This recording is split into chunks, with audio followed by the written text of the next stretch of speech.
49 games, an entire season without a single defeat.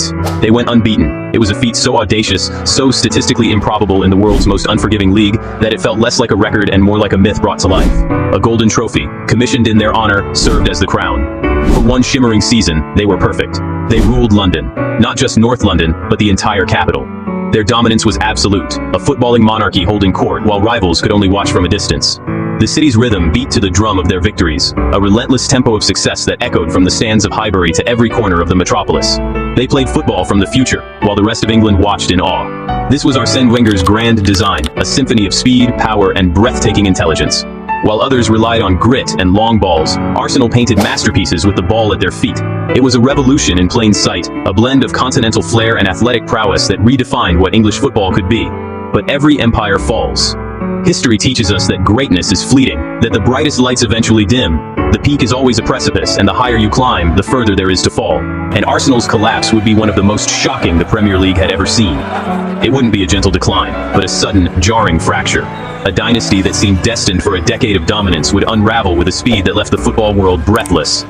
This is the story of how the Invincibles became invisible. How a team that couldn't lose lost its way. How the architects of perfection saw their blueprint copied, countered, and ultimately conquered. It was more than just a team. It was a love affair with an ideal. A love affair with a team that refused to lose, that made its supporters believe in the impossible every single week. Their names are etched into memory. The nights they created are etched into the soul. Henry, the artist assassin. Vieira, the colossal heartbeat. Bergkamp, the non-flying Dutchman who made the ball defy physics. Legends whose ghosts still walk the halls. And at the center of it all was Highbury, a cathedral of calm, where artistry met inevitability. It wasn't just a stadium, it was a sanctuary. The pitch was a canvas, the stands a congregation, and for 90 minutes, it was the most beautiful place on earth. Triangles, timing, telepathy. The ball moved in a blur of red and white, a fluid geometry that opponents simply couldn't solve. It was possession with a purpose, a relentless probing attack that was as beautiful as it was deadly. But time moves. Eras age, and the immense pressure to maintain that perfection, to fund a new stadium, to evolve while staying true to an identity. It grows silent roots of decay. Perfection invites the hunt. To be the king is to be the target. Every other club, every manager, every analyst in the league had one obsession: how to break the code. Opponents studied, sharpened, and circled. They learned to disrupt the rhythm, to break the triangles, to counter the speed. The blueprint for invincibility was now the manual for their destruction. And in the heart of a proud borough, as the club prepared to leave its ancestral home for a modern fortress, change approached like distant thunder, promising a new dawn but threatening a long, dark night. To understand the fall, you must first remember the height. You must remember the glory, the art, the aura. You must remember when Arsenal Football Club was, without question, invincible. In the mid-90s, English football was a kingdom of noise and fury, a world of hard tackles, harder drinking, and a stubborn resistance to the outside world. Into this kingdom, from the distant shores of the Japanese league, walked a quiet professor. He arrived not with a roar, but with a blueprint. He was a man of intellect, of vision, who believed that football matches could be won in the mind, in the kitchen, and on the training pitch, long before the first whistle blew. He came to change English football not with shouting, but with ideas. The revolution was quiet, almost invisible at first. It started with the food. Out went the Mars bars and beer, in came steamed fish and broccoli. Then came the science. Players were weighed, their body fat measured, their movements timed. Diet, data, detail, these were his instruments. He introduced stretching routines that looked more like ballet than football, and spoke of hydration and sleep with the gravity of a surgeon. The small margins he sought, the tiny percentages he chased, soon widened into miles on the pitch. But his greatest demand was not physical, it was philosophical.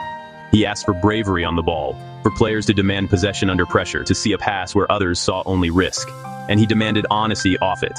A culture of professionalism, of accountability, where the badge on the front of the shirt meant more than the name on the back.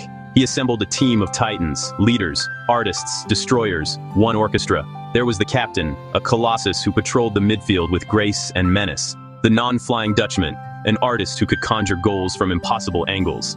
And the king, a blur of pace and power who redefined the art of goal scoring. Each player a master of their craft, yet all submitted to the collective rhythm. The football they played was a violent symphony.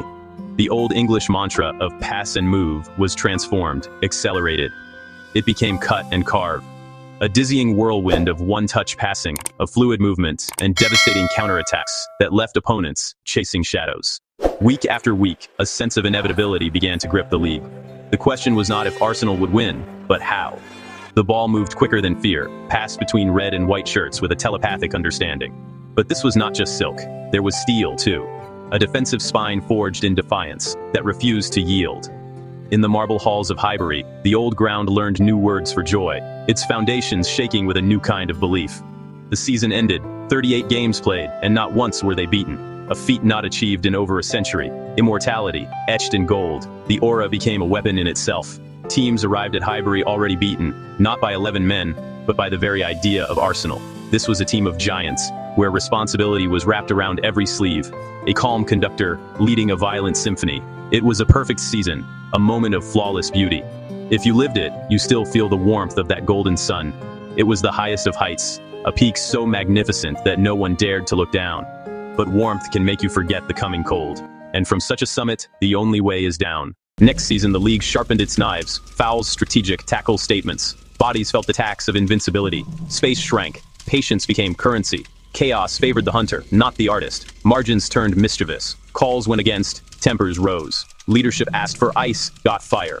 Telepathy flickered. Belief was still there, but the air changed. While Arsenal perfected, others adapted. A league learned the language of modernity. Press, foul, reset, repeat.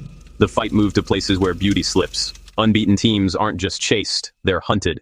Cathedral doors don't slam, they sigh. Time called last orders on a perfect era. You don't just leave a stadium, you leave a ritual. Memory packed into silence. Ambition needed a bigger roof. Foundations laid in steel and debt. Financial reality tightened the belt. Icons left, prospects arrived, a pathway opened, but experience thinned. Pragmatism over romance, out of necessity. A palace can still feel unfamiliar. The roar changed shape, so did the fear. Intimacy traded for scale. He became guardian of a balance sheet as much as a dream.